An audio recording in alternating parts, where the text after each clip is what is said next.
There's an interview here on the Sky Sports website with Ben Shalom, and he's talking about the fights that are possible for Joseph Parker, who he's recently signed.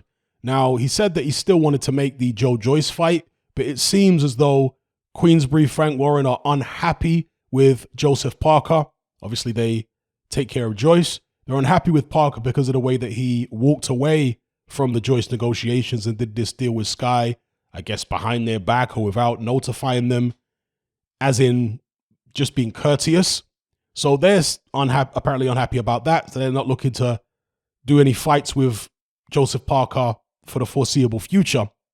So Ben Shalom then switches his attention to the likes of Deontay Wilder, Dillian Whyte, etc. Now, with Dillian Whyte, Ben Shalom has been trying to butter him up in these interviews. He's been saying that wasn't Dillian Whyte in there against Tyson Fury, and I think everybody can see that. That's what he says in this interview. Well, as far as I'm concerned, that was Dillian Whyte. I mean, who else was it? His clone? It definitely weren't Baby Ting. It was Dillian Whyte in there. And I understand what he's trying to say. He's trying to say that there was something wrong with Dillian Whyte, or he wasn't in the right place mentally, etc., etc. I personally don't buy all that. I think that Dillian Whyte, in the back of his mind, knew that he was vulnerable in terms of punch resistance. I'm sure that it isn't just the first Povetkin fight and the Tyson Fury fight in which Dillian Whyte has touched the canvas. I think in sparring recently, he's also been getting maybe hurt, knocked down, etc. I think so, because the way Dillian Whyte spars, it's like a war. He's talked about his spars with Babbage being wars. And again, many of his sparring partners have the same kind of attitude, apparently. And that's what Dillian Whyte wants, hard spars. And you can get damaged in sparring if you're doing that type of sparring all the time. So, yeah, I suspect that Dillian Whyte has been getting hurt in sparring for a long time. And the knockout defeat to Povetkin, I think, on some level, whether it's subconscious, whether it's psychological, neurological, I don't know. But there is still residual effects from that Povetkin knockout, I think. And if you go even further back, I think there were residual effects from the AJ knockout. That was the biggest one that had the biggest impact on his punch resistance.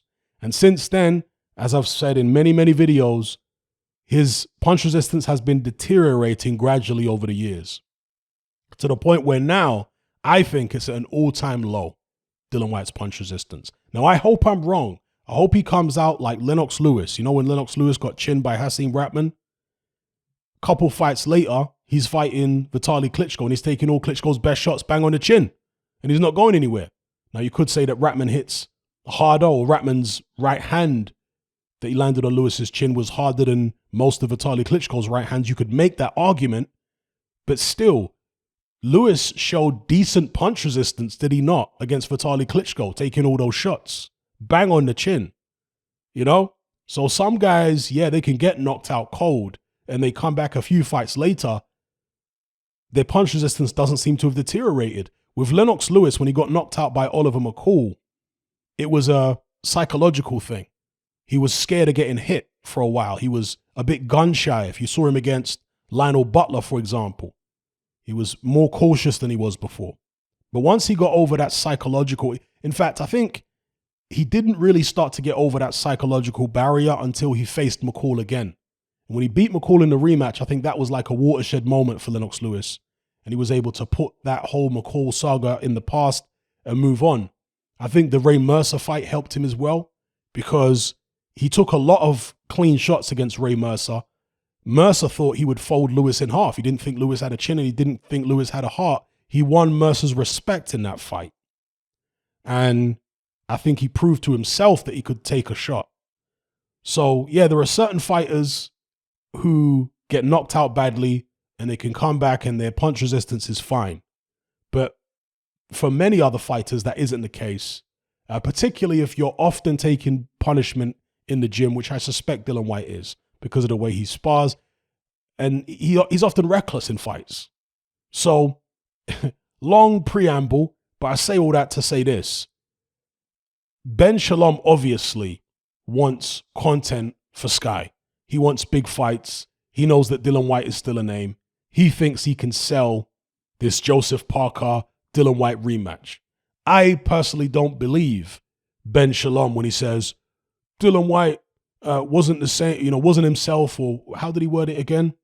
That wasn't Dillian Whyte in there, right? That's how he worded it. I don't think Ben Shalom really believes that. That's my personal view. I think he's capping.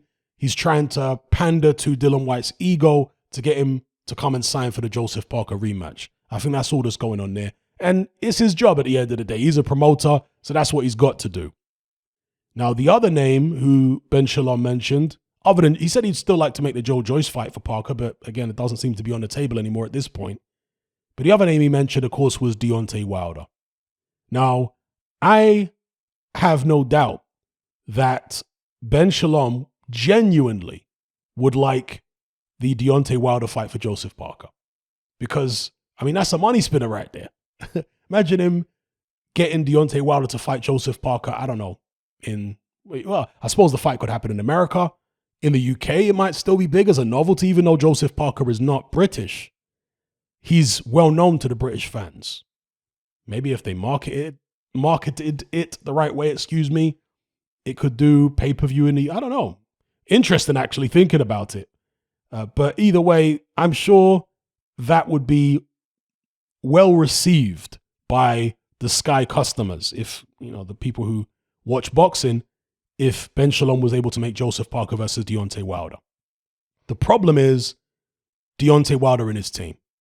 Because in the past, they have never been keen on just letting Wilder go out there and fight any and everybody. They've been very careful picking and choosing who they fight and when they fight them. Now, of course, they made a miscalculation with Tyson Fury, as Fury said, and this is one thing, one of the few things that Fury says that I actually believe. One of the main reasons that Wilder's team picked Fury is because they thought he was done. He didn't look good in his comeback fights against Sefer Safiri and Pianeta, lost a tremendous amount of weight. They thought they were getting him when he was weak, and they actually did get him when he was weak, but he wasn't as weak as they thought he would be. He wasn't as weak as they hoped he would be. And so once that fight happened, it was close, but ultimately it ended up in a draw. And I think Wilder's team felt like, okay, there's some financial mileage in this. If we can turn this into a trilogy and freeze AJ out, then we can make all the money we need to make with Fury. And he doesn't appear to have power. He's not going to knock Deontay out. Do you know what I mean? I think they started thinking this way. And then once the rematch happened, of course, well, it all went downhill.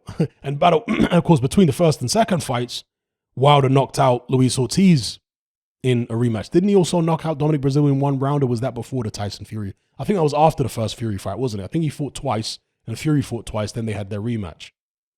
And the third fight, of course, was a contracted trilogy fight. That was a rematch clause in the contract for the second fight, I believe. So that's the way Wilder's team have behaved in the past. They've kind of kept him away from a lot of the division, from Dillian Whyte, from Joseph Parker in the past, certainly from Klitschko. When Wilder first became champion, they wouldn't let him go near Klitschko. Will they let Wilder off the leash now? Will they take the kid gloves off? Will they take the stabilizers off and just allow Wilder to fight anybody and take any opportunity? I certainly hope so. But the thing is, this attitude in PBC isn't just limited to the way they manage Wilder's career. It's also the way they manage many other fighters in their stable, where they tend to limit their options and limit their opportunities and try and keep everything within the PBC ecosystem. So I hope that's different now. I can't rely on Deontay Wilder to take any serious control over his career because he's just not bright enough to realize that he didn't have control in the first place. That he was letting people talk him out of great deals. And he's not bright enough to realize any of this. So is he going to be bright enough to say, no, I'm going to dictate to you guys who I fight? Some people are going to say, well, depending on the contract he's on, maybe he can't do that. But if he can, if that's even a possibility. Would Wilder even assert himself in that way? I have my doubts. So, yeah, I would like to see Joseph Parker versus Deontay Wilder. I'm just not sure whether PBC and Wilder's team, including Shelley Finkel, etc., would actually allow that fight. That's the problem. If the fight were to happen, and it did take place, I think that Joseph Parker has got all of the physical attributes necessary to beat Deontay Wilder. The issue for Parker is whether he's got the will, because it's all well and good having the tools, but if you don't have the drive necessary, and when you're fighting Deontay Wilder, you have to have a very strong will, because Wilder is extremely strong-willed. I mean, ridiculously strong-willed. That's one of the reasons why he's been able to become successful despite being so limited technically. Yes, he has his punching power, he's got his height, his reach, and his awkwardness, but he's got poor balance often. His punches can be wild and, ungainly looking, makes a lot of mistakes. Footwork can be poor, but his will, his passion is so intense that he's able to overcome, along with, the physical attributes. And obviously he's a good picker of that right hand. Like, he knows when to let the right hand go. We've seen that many, many times. So he does have a skill in landing his right hand. Anyway, let me know what you guys think in the comments below about the possibility of Joseph Parker versus Deontay Wilder. How do you see that fight going? And how realistic do you think the fight is? Do you, like me, suspect that PBC might not be particularly keen on Wilder taking a fight like this? Again, I hope I'm wrong. I hope that now Wilder's lost a few times, they'll say, you know what? Let's just let him go fight whoever now. I hope they do that now that he's no longer this golden goose. But until that happens, I'll remain skeptical. Let me know what you guys think in the comments below.